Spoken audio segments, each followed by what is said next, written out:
కృష్ణ శ్రీమాత్రే నమః.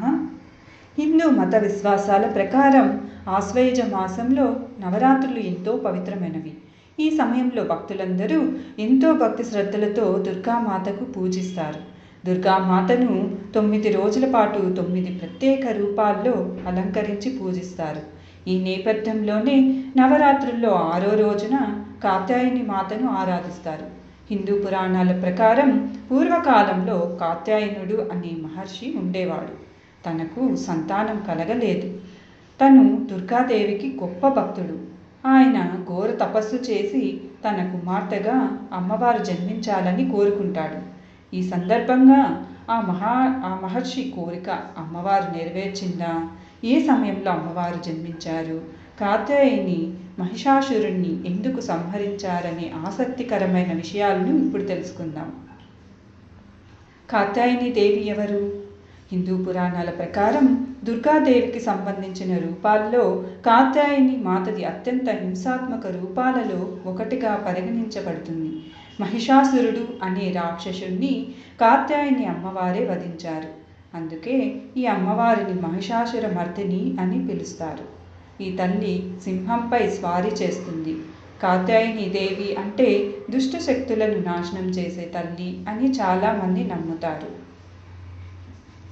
కాత్యాయన కుమార్తెగా వామన పురాణం ప్రకారం బ్రహ్మ, విష్ణువు, మహేశ్వరులను సైతం మహిషాసురుడు అనే రాక్షసుడు ముప్పతిప్పలు పెట్టారు.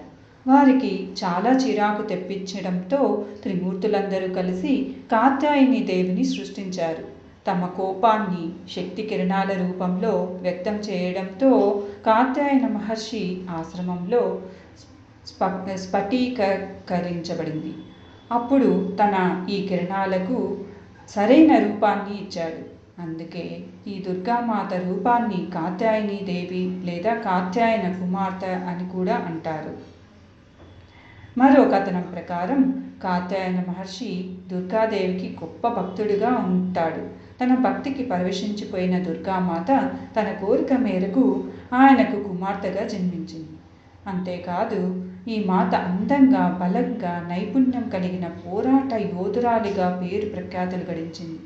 నవరాత్రుల్లో 6వ రోజున కాత్యాయని దేవిని పూజించేవారు అమ్మవారికి తేనెను ప్రత్యేకంగా సమర్పించాలి.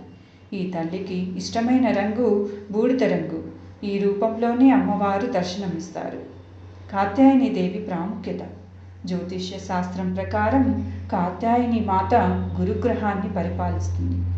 గురువు గ్రహాన్ని తెలివి